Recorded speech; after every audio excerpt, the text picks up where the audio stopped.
La escuela llegó a casa.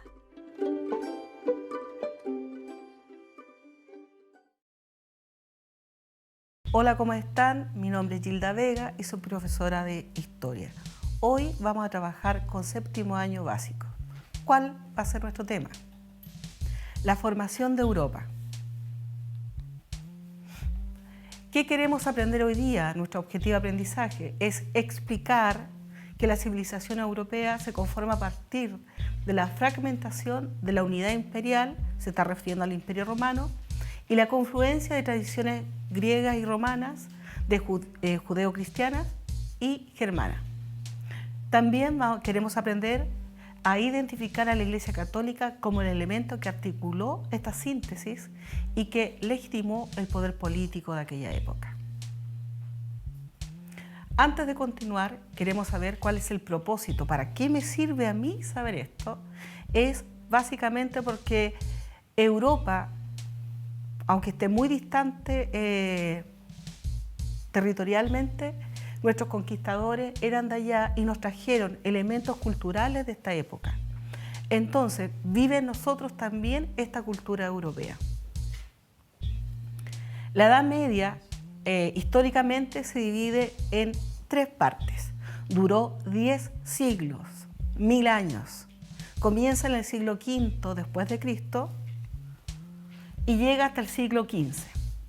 Yo les mencionaba que se dividía en tres partes. Temprana Edad Media, que va del siglo V al VIII, y que básicamente es una Europa que se desarma al Imperio Romano y que está ahí desarmada en fragmentos. Luego está la llamada Alta Edad Media, que va del siglo IX al siglo XII. Ahí se configura el feudalismo, lo que nosotros realmente conocemos como Edad Media, de los castillos, de las invasiones que entre ellos tenían. Y por último está la Baja Edad Media, que va desde el siglo XIII hasta el siglo XV, en que se rearma el comercio, vuelve a surgir una visión más amplia del mundo. Partamos por el inicio. El Imperio Romano, cómo un imperio tan grande se llega a destruir, a desaparecer. El Imperio Romano estaba dividido en dos partes. Les explico esto porque durante la Edad Media también necesitamos saber dónde se origina. Una parte occidental que iba desde España hasta el inicio de la península de los Balcanes. La península de los Balcanes es esto. El Imperio Romano Occidente llegaba hasta una partecita.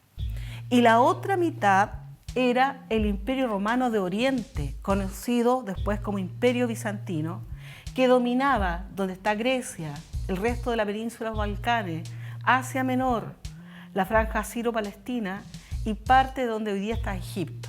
Entonces era muy amplio. Era imposible que un lugar tan enorme perdurara en el tiempo. ¿Por qué cayó? Muchos de los problemas que tuvo el Imperio Romano también nosotros los conocemos hoy en día. Había corrupción en los servicios públicos, la preponderancia de Roma sobre el resto del imperio, inflación y desempleo, y por último había una gran crisis en el ejército romano. ¿Por qué? Porque permitieron que muchos germanos se incorporaran y que nunca se sintieron romanos. Por lo tanto, cuando hubo problemas, no fueron los mejores defensores del imperio. ¿Cuáles fueron las consecuencias? Llegaron pueblos que eran del norte de Europa a invadir el antiguo Imperio Romano, visigodos que se instalaron en España. Los godos es un pueblo que queda es una isla que queda al lado de Dinamarca y que hoy día pertenece al país de Dinamarca. Estos pueblos surgieron de esa zona. Los visigodos, los que se fueron hacia el oeste y se instalaron en España. Recuerden que España fue después el país que nos conquista a nosotros.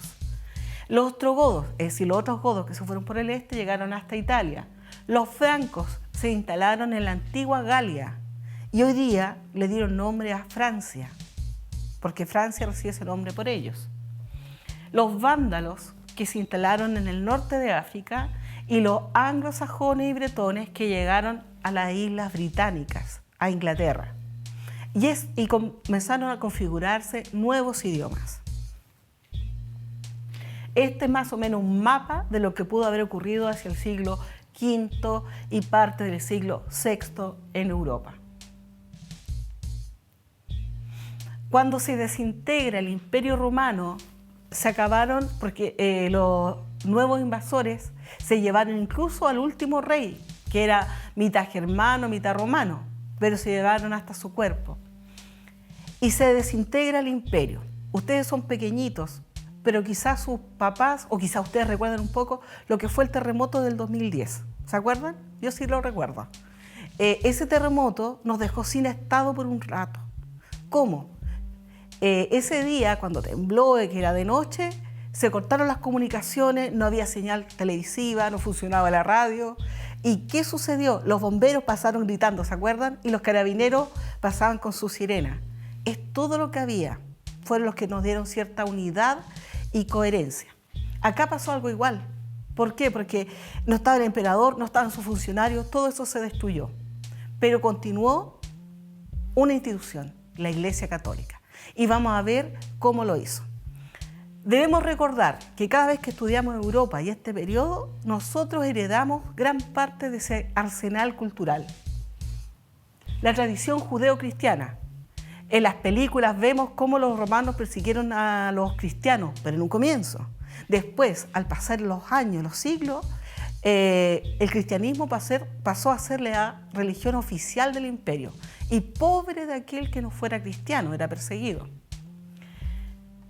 Tenían una sola Biblia. Nosotros usamos la misma Biblia que ellos. Y solo aceptamos a un único Dios. ¿Ven? Esa tradición judeo-cristiana que ya estaba en los romanos, la heredamos nosotros. De Grecia y de Roma, la gran cultura clásica, heredamos la idea de derecho romano, la idea también del uso del latín. El latín era el idioma que hablaban los romanos y que cada vez que llegaban a un lugar se iban ahí fusionando. Pero con los germanos que llegan, con estas hordas enormes que llegan, el latín y esos idiomas se fueron mezclando. El castellano, que es el idioma que nosotros hablamos hoy en día, es origen de esas lenguas, las lenguas romances. Por último está la tradición germana, que es muy propia de los países de Europa central. No nos llegó mucho a ese ideal. Podían elegir los reyes nos heredaban el cargo. Existía la idea de fidelidad y reciprocidad entre ellos. Ensalzaba el heroísmo, pero en la guerra. Por lo tanto, eran con tendencia a ser guerreros. ¿Cuál fue la importancia de la Iglesia Católica? Como ya les dije, fue la institución que se mantuvo durante toda la Edad Media en forma firme. Por eso, quizás en la vida cotidiana influía en las personas, desde cuando se levantaba hasta cuando se iba a dormir. Cómo se debía portar, cómo debía pensar. En todo eso se inmiscuía, algo que para hoy día nosotros no lo hacemos. A nivel espiritual era obligación de todo cristiano bien nacido bautizarse, practicar la comunión y ojalá el matrimonio. A nivel económico su poder fue enorme porque muchos fieles al morir dejaban sus bienes a la iglesia. Fueron poderosos, la Iglesia Católica en esa época fue muy poderosa. A nivel cultural se convirtió en un importante lugar de trabajo ya que conservaron los escritos del antiguo griego y romano. Y a nivel cultural también impusieron la idea sobre la mujer como un sujeto que había que dominar y subyugar. Y existían tres modelos de mujer. La mujer pecadora como Eva, que incitó a Adán a que comiera la manzana y se fuera al paraíso, a la Virgen María, que era santa, buena y pura y que iba a cuidar a Jesús, a los hombres, y una mujer extremadamente pecadora, porque Eva era desobediente, ese era su pecado. Pero María Magdalena, que era la prostituta, en ese tiempo se creía eso, que era prostituta, que quería redimirse frente a Jesús. Esas tres imágenes de la mujer va a existir desde la Edad Media. También la Iglesia legitimó un orden social que era muy injusto en aquella época y que lo vamos a ver más adelante. Y a nivel político, como fue la única institución que se quedó, fue la que negoció con los nuevos germanos que se iban a instalar. cómo era la vida en un monasterio, porque los monasterios fueron donde se conservaron todos los escritos de los antiguos griegos y romanos. Eran solamente hombres los que estaban en el monasterio, las monjas vivían en otro tipo en conventos. Se levantaban temprano, araban ellos mismos la tierra, cultivaban sus jardines, oraban muchas veces al día, por lo menos 3, en la mañana, al almuerzo y en la tarde.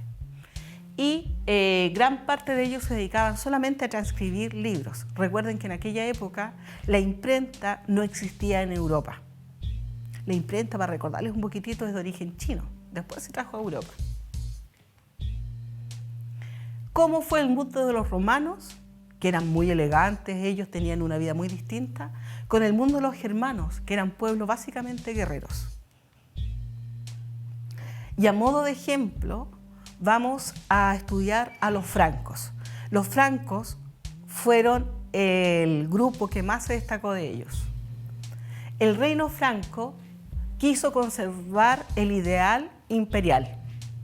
¿Cuál es el ideal imperial? Recuerden que el imperio romano se había destruido, pero la idea de imperio quedó por muchos, muchos años. En las cabezas de las personas se pensaban como imperio. Y hubo un rey franco, Carlomagno o Carlos el Grande, que fundó un nuevo imperio e incluyó la cultura que estaba conociendo y que habían captado. Le llamó sacro por la Iglesia Católica, de sagrado, germano por su origen étnico y romano de Occidente para recordar el antiguo imperio que aún quedaba en las mentes de las personas. Y fue un imperio enorme que iba desde Francia, Suiza, Austria, Bélgica, hasta Croacia. Acá lo tenemos.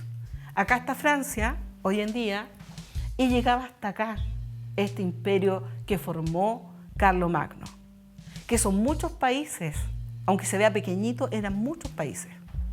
Hizo una alianza con el papado, sometió al papado y el papa lo reconoció como emperador e hicieron alianzas de ayuda. Quizás lo más significativo fue la división administrativa que hace Carlomagno. Creó marcas. Las marcas para Carlomagno eran aquellos espacios para defenderse de los enemigos que estaban al exterior del imperio. Y a cargo de esas marcas había un marqués. Dentro del imperio lo dividió en ducados, un duque, y cada ducado lo dividió en condados a cargo de un conde. De esa forma surgen estos títulos de nobleza que se van a transformar también después en señores feudales. Es el imperio de Carlomagno, el imperio carolingio. El feudalismo va a ser, una vez que se acabe el imperio de Carlomagno con sus nietos, se acaba ese imperio y se da paso a una nueva forma de relacionarse, el feudalismo. ¿En qué va a consistir? Va a ser que el poder de los reyes se va a fragmentar. Vamos a ver al tiro por qué se fragmenta. Y comienza a existir el poder de los señores feudales que van a defender a las personas. ¿De qué la van a defender? Y lo tenemos acá. En los siglos IX y X, el imperio carolingio, que ya estaba dividido en los nietos de Carlomagno, comienza a recibir una serie de invasiones. Los vikingos, que venían desde el norte, los búlgaros, que venían desde el este, y piratas de origen árabe, llamados piratas sarracenos. Ellos invaden muchas ciudades, saquean y hacen que la población huya hacia el campo. El rey ya no los puede defender como quería. Por lo tanto, son los señores feudales o los marqueses, duques, condes, los que van a defender la población. Yo no sé si has visto la serie Vikingos. Está muy bien hecha a nivel histórico, las vestimentas, los ideales, las tradiciones, y cómo una serie de oleadas de estos pueblos van a desintegrar el poder del rey. Y va a pasar ahora ese poder del rey a distintos señores feudales. Acá vemos una ceremonia de vasallaje. Existía un señor mayor, o sea, con más poder, no mayor de edad, sino con más poder, que va a tener un vasallo. Este vasallo va a hacer un homenaje, va a decir: usted es superior a mí. Y este, en cambio, lo va a investir de su caballero, de su vasallo. y en esa ceremonia se entregaba un simbolismo. Por ejemplo, podía ser un puñado de tierra, porque le iba a conceder tierra, o bien podía ser un caballo, un escudo, y pasaba a ser un caballero de este gran señor.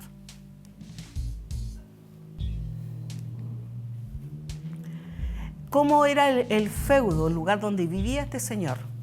Tenía un castillo, y este castillo además tenía pradera, zona de cultivo, una iglesia, que era obligación ya que todos eran cristianos, panadería, herrería, molino, cultivo, bosque, y la casa a los campesinos. Acá vemos el orden social. Primero estaba el rey, aunque ya no lo respetaban como rey, y los señores feudales tenían mucho poder y era la alta nobleza. Estaba también el alto clero, por ejemplo los obispos. Después seguía la baja nobleza y el clero, las personas que iban a dar misa a los grupos más pobres. Luego continuamos con los artesanos y finalmente, y aquí quiero hacer una distinción, entre el campesino libre y el siervo de la gleba. El campesino libre, ¿quién era? Eran personas que vivían en la tierra del Señor y le pidieron su protección. El Señor les dice, por supuesto, yo los protejo, pero ustedes trabajan para mí. Pueden vivir en mis tierras, ocupar mis dependencias, pero después me pagan con los productos que cosechan. Les permitía vivir en una villa, eso eran los villanos. Además existieron otros campesinos llamados los siervos de la gleba. Su situación era más compleja, no eran esclavos, pero tampoco eran personas libres. ¿Por qué? Porque ellos, cuando vinieron estas invasiones, le entregaron sus tierras al señor feudal y él dijo, las puedo proteger, pero ustedes van a pertenecer a esa tierra. Y si yo las necesito vender o regalar, ustedes van incluidos en esas tierras. Entonces era una situación semi-esclavitud, pero no estaban oficiados como esclavos. Hace rato yo les hablé de los grupos sociales de aquella época y cómo la Iglesia Católica avaló esos grupos. Existían los guerreros, que era toda la nobleza que luchaba por Dios. Existía la misma iglesia que tenía el papel fundamental de orar y comunicarse con Dios. Y finalmente los campesinos no tenían privilegio y ellos solamente eran, como se llamaba en la época, los pobres desgraciados que debían trabajar. ¿Cómo era la mentalidad de las personas de la época?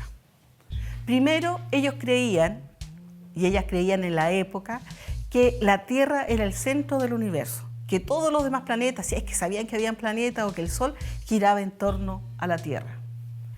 Siempre y todos los días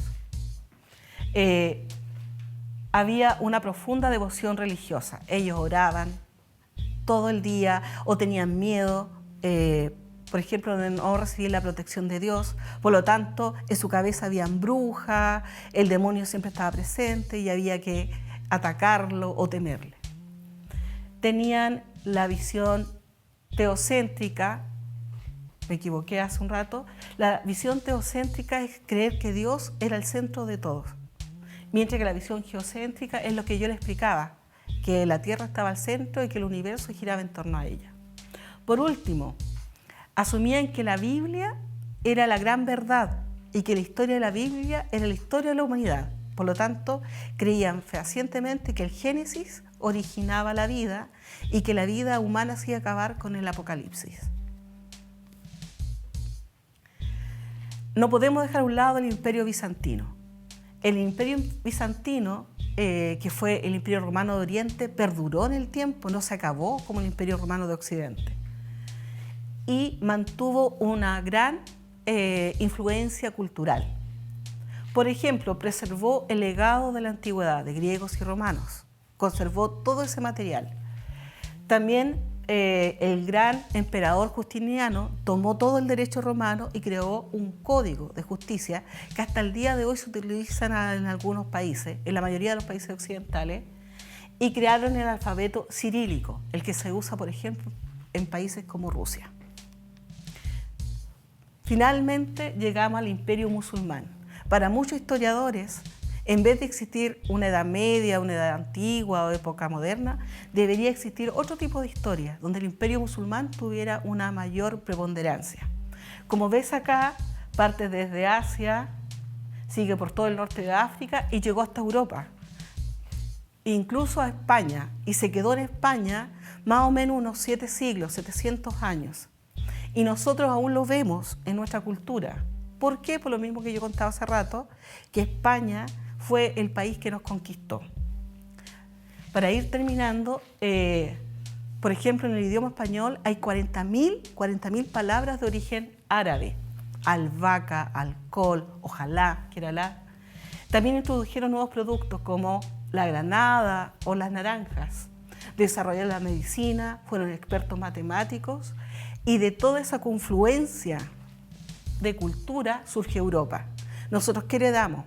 Lo que tenía España, es decir, del al-andaluz, de los árabes, de los visigodos y de los mismos antiguos romanos.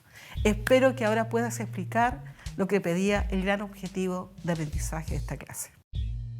Hola, ¿cómo están? Mi nombre es Gilda Vega Olivero, soy profesora de Historia y Geografía y hoy nuestra clase será para octavo básico. ¿Cuál es el tema del cual vamos a hablar? El impacto de la colonia en Chile y la formación de una identidad mestiza. El objetivo de aprendizaje es lo que queremos aprender. Vamos a aprender a analizar el proceso de formación de la sociedad colonial americana y por ende chilena, considerando elementos como la evangelización, la esclavitud y otras formas de trabajo no remunerado, por ejemplo, la encomienda y la mita, que lo vamos a ver, los roles de género, la transculturación, el mestizaje y la sociedad de casta, entre otros. ¿Cuál es nuestro propósito? Porque ese es el objetivo. El propósito es entender por qué somos el país que hoy día somos, con todas nuestras características, que nos fijamos en el color de la piel, que somos muy clasistas según algunos extranjeros, y aunque nos cueste reconocer, somos bastante racistas aún. Y eso viene de nuestro origen en la colonia. Espero que eso también quede claro como parte de nuestro propósito. Para comenzar, recordemos que nosotros fuimos conquistados por los españoles y que ellos tenían una forma de administración y de organización. La corona española, que estaba acá en España, ordenó que todo el continente que había sido conquistado o adquirido para la corona se organizara en 2 virreinatos. Eso fue en el siglo XVI y XVII. El virreinato donde queda México hoy en día, que se llama Nueva España, y si ustedes se fijan, que abarcaba incluso el sur de Estados Unidos, y luego el virreinato del Perú, que abarcaba de lo que hoy día es Panamá, del país de Panamá, hasta el extremo austral. Chile quedaba en el virreinato del Perú. En el siglo XVIII, la corona española vuelve a dividir esos territorios, y ahora va a estar Nueva España, que es México, Nueva Granada, Colombia y Venezuela y Ecuador, el virreinato del Perú, Chile sigue siendo parte de ese virreinato, y el río Mar del Plata. En este mapa también muestra el virreinato de Brasil, pero ese era de Portugal. ¿Cómo se administraba? El rey era la máxima autoridad de su imperio, pero vivía en España. Saben, niños y niñas de octavo, ningún rey español alguna vez vino a América, no conoció en directo sus posesiones, pero sí tenía una forma de administrarla. Entonces el rey era la máxima autoridad y era la persona que tomaba las decisiones finalmente de todo. Y para ayudarse tuvo 2 agrupaciones. Una, el Consejo de Indias, que le ayudaba en tomar decisiones políticas y administrativas y judiciales. Solamente la integraban abogados o juristas de la época, los más importantes de España. Tuvo otra institución que se creó, que se llamó la Casa de Contratación, y no sé si lo logran ver, pero ahí estaba una carabela, un barco, porque se dedicaba al comercio, velaba por el comercio que había entre las colonias y España, impidiendo que otras potencias de la época, como Francia, Inglaterra, también vendieran en estas tierras. Y además controlaba quiénes podían venir a América. Si eran hombres podían venir, si eran españoles podían venir y si eran católicos. Otra persona de otra religión no podía cruzar América. ¿Las mujeres podían venir solas? No. estaba prohibido que una mujer viajara sola, siempre tenía que viajar acompañada de su papá, de un hermano, de un familiar. Y además debía ser obviamente católica. Existieron otras autoridades, pero en América. El rey mandaba allá desde España, daba las indicaciones, pero eran otras autoridades las que estaban acá. En los virreinatos, que les mostré hace un rato, estaban los virreyes. Ellos se encargaban de administrar todo ese territorio, que era enorme. Luego estaban las reales audiencias, que eran especies de tribunales. En Chile, la Real Audiencia primero se instaló en Concepción y luego en Santiago. Sería hoy en día así como una Corte Suprema, porque ahí iban a parar todos los casos de justicia. Estuvieron los gobernadores y capitanías generales. ¿A qué se refiere? Los virreinatos muchas veces se dividieron en gobernación, pero Chile además, aparte de ser una gobernación que dependía del virreinato del Perú, era una capitanía general. ¿Por qué? Porque eran aquellos lugares que se cuidaban con mucho esfuerzo, por dos motivos. Podían ser a cada rato invadidos por piratas, ya sea ingleses, franceses o bien holandeses, o bien porque los indígenas de ese territorio estaban rebelados. En el caso de Chile fueron por los dos motivos. Si ustedes no lo sabían, había muchos piratas de origen francés, de origen inglés y de origen holandés, que siempre estaban por las costas de Sudamérica. Y por último, otra institución administrativa fueron los cabildos, que eran especies de municipalidades que estaban en cada ciudad. Acá estaban las ciudades que hubo en aquella época y cada una tuvo su propio cabildo. Una imagen para que recuerden la división administrativa. Nosotros éramos del Virreinato del Perú y llegaba hasta acá la Capitanía General de Chile. ¿Cómo eran las ciudades? Para poder explicar cómo eran las ciudades, primero debemos saber cómo se entendía la ciudad. En aquella época la ciudad se entendía como un espacio que iba a civilizar a los indígenas, que le iba a proporcionar un modelo de vida. Por lo tanto, fueron muy importantes para la corona que se fundaran ciudades. Operaban como centros administrativos o zonas de frontera, como la ciudad de Concepción, de modo de recordar la ocupación española ante los levantamientos indígenas. Acá vemos que lo principal era una plaza, la plaza de la ciudad, y cómo se hacía la ciudad misma, se dividía en calles, como si fuera un tablero de ajedrez o de damas. Esa era la forma de construcción que tenían los españoles. ¿Qué ciudades se fundaron en Chile? Distintas. En el siglo XVI, que es el primer siglo en que se instalan los españoles en Chile, se fundaron varias ciudades, entre ellas Santiago, Valparaíso, La Serena, Chillán, Angol se fundó la primera vez en el siglo XVI. En el siglo XVII, solamente la ciudad de Lota. Y en el siglo XVIII, por motivos que vamos a explicar más adelante, se fundaron ciudades como Melipilla, San Fernando, Copiapó, San Felipe, Rancagua, Rengo, Curicó, Nacimiento, Los Ángeles, Cauquenes y Talca. Esos se fundaron en el siglo XVIII por un motivo muy relevante que lo vamos a ver en un ratito. Comienza esta fundación de ciudades y el español se queda en Chile. Chile era un territorio súper complicado. No era como Perú, que tenían a los antiguos incas que trabajaban el oro. Acá se dieron cuenta los españoles que si se quedaban era para trabajar la tierra y crecer económicamente a través de la riqueza de la tierra. Para ello, van a idear formas de trabajo. Una de ellas que permite la corona es la encomienda y las mercedes de tierra. Se las explico. La encomienda era un grupo de indígenas que se le entregaba a un conquistador español como un premio. Eso lo podía ocupar para su propio servicio, para que trabajara en sus tierras, su casa o las minas, si es que tenía minas. Y también se le regalaba al español, por haber participado en una empresa de conquista, mercedes de tierra.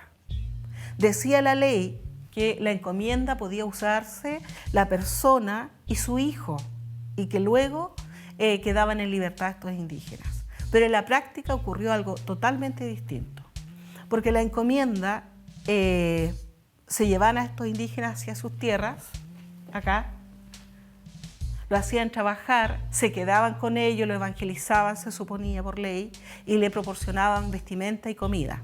Muchas veces, y la mayoría de las veces, los maltrataron y también abusaron. De este tipo de relaciones surgieron muchos mestizos, todos. Tanto es así que en el siglo XVII y XVIII, en la zona central de Chile, desde Santiago hasta Concepción más o menos, no existían ya indígenas. Todos estaban o se habían hecho mestizos, producto de estas relaciones que muchas veces fueron violentas, otras fueron en forma pacífica, a través de matrimonio o de juntas entre personas.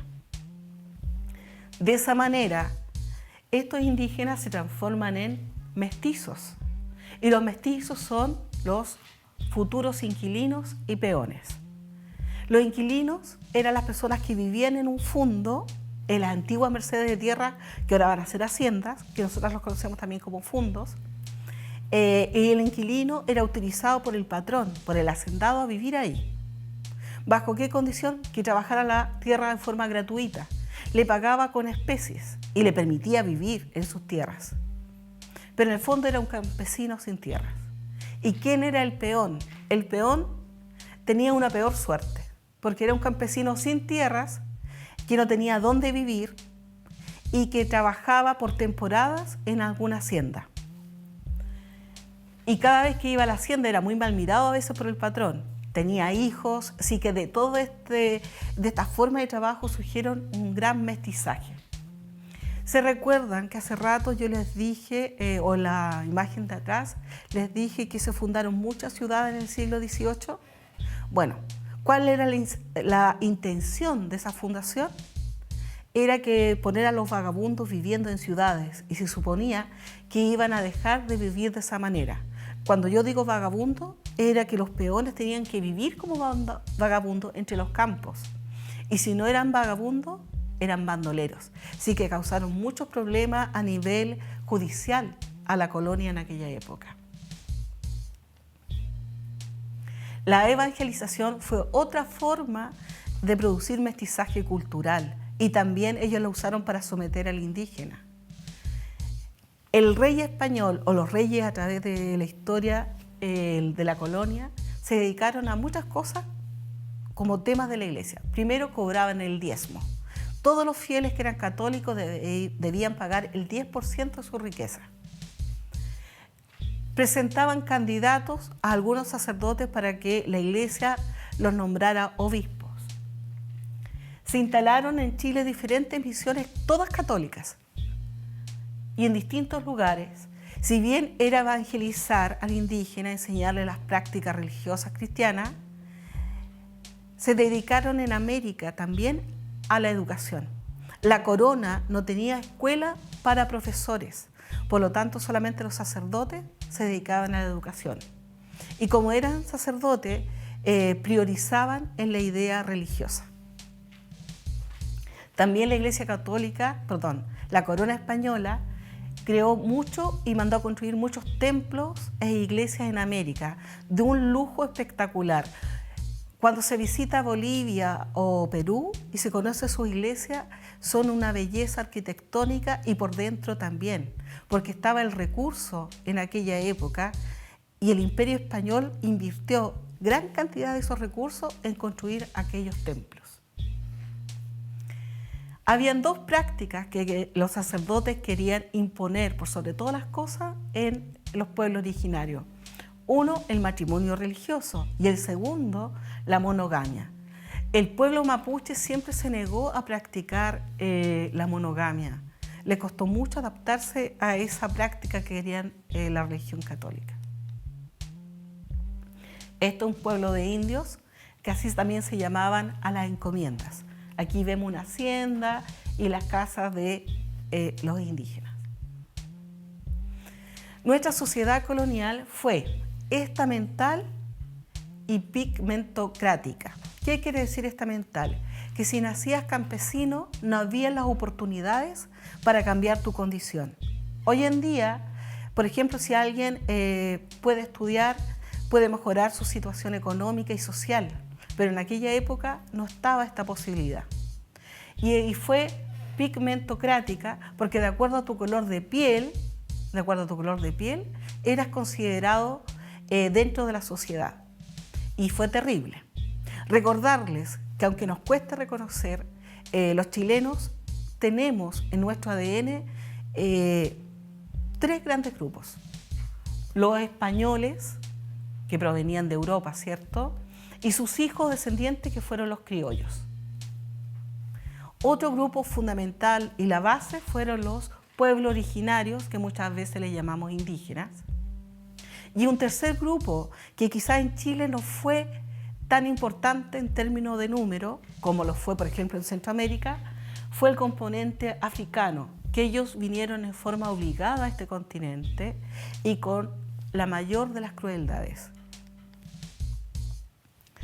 Esto hizo, esta mezcla entre los grupos y que era una sociedad dividida según el color de piel, hizo que se formaran castas, es decir, grupos que no se mezclaban entre sí.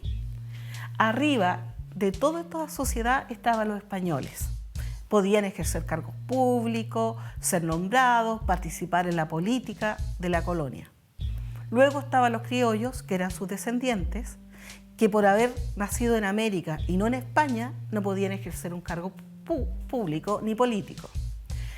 Luego de ellos, que eran la aristocracia, eran muy blancos en relación al resto, aunque se sabe que los criollos, sin quererlo reconocer, también tenían un poco de componente indígena en su sangre. Luego estaban los mestizos y los mulatos. Los mestizos era esta mezcla entre español o europeo e indígena, que cumplía todo tipo de oficio en las ciudades o era el inquilino de las haciendas. Y también estaban los mulatos. Los mulatos eran de origen blanco y de afrodescendientes. Y de esa mezcla ellos vivían generalmente en las zonas urbanas. ¿Qué oficios realizaban? Vendían velas, en ese tiempo no había luz eléctrica, agua, no había agua potable. Vendían helados. Sí, aunque parezca gracioso, los helados de aquella época eran de la nieve que mezclaban con fruta y miel. Y esos eran los helados que pasaban vendiendo. Ven, como en todas las épocas tenemos las mismas debilidades. Finalmente, en la zona central de Chile estaban los esclavos. No gozaban de libertad, eran muy maltratados, muy abusados, y en Chile solamente se destinaron para las labores domésticas. Era un lujo tener un esclavo. Un esclavo joven, un hombre joven esclavo, dicen que costaban alrededor de 7 millones de pesos actualmente. Un niño esclavo también costaba alrededor de 4 millones. Por lo tanto, era muy caro y solo las familias aristocráticas chilenas y de mucho poder económico los podía tener. Y la mano de obra en general en Chile fue mestiza. A diferencia, si ustedes ven y nos comparamos con Colombia, con Venezuela o con los países de América Central, ahí el componente afrodescendiente es mucho más fuerte, porque los trajeron más. Y finalmente estaban los indígenas, o en realidad los pueblos originarios que vivían y se protegían hacia el sur, después de la línea del río Biobío. Esta imagen fue hecha en esa época y da cuenta de las castas que habían. ¿Por qué se hacían? Porque se querían mostrar en Europa para que viesen allá lo exótico de los rasgos de los americanos de acá. Y también sugieren que para dejar constancia de la diferencia jurídica de los distintos grupos. Yo no sé, niños y niñas, si ustedes alguna vez se han dado cuenta de cómo los chilenos tenemos esa obsesión por la piel clara, por sobre otros colores de la piel. Y ese mal hábito, esa mala forma de pensarnos, nos viene de la colonia. Es producto de todos los países que han tenido un pasado colonial. Roles de género. ¿Cómo era la mujer en la colonia? Depende. Si era de la aristocracia y era blanca, no podía ejercer nunca un cargo político, pero sí podía administrar sus bienes. Ahora, si era una mestiza, tenía un poco más de libertades porque ella tenía que ejercer y valerse por sí misma. Practicaba el comercio callejero, muchas veces tuvo hijos sola, no, seguía la misma forma cristiana que las mujeres de la aristocracia. ¿Ustedes cuál creen que lo habrá pasado mejor? ¿Una mujer de la aristocracia o una mujer mestiza? Finalmente, ¿cuál era el rol de los varones? Era la expresión mucho más ruda. Ellos resaltaban las expresiones de rudeza y de agresividad. Al despliegue de la fuerza física se sumó una sobrevaloración de su potencia sexual. Por lo tanto, entre más hijos tenía, mejor. Y ahí se fue aún creciendo más este mestizaje tan profundo. Las culturas indígenas, antes de llegar los españoles, eran mucho más igualitarias, hombre y mujer. Por ejemplo, los mayas, las mujeres y los hombres hacían lo mismo. Cultivaban la tierra, cosechaban, iban a dormir al mismo tiempo, compartían las labores del hogar. Y para terminar, les quiero leer algo y concluimos la clase. El colonialismo significó la imposición violenta de una religión, que era judío-cristiana, en que la mujer es sinónimo de pecado.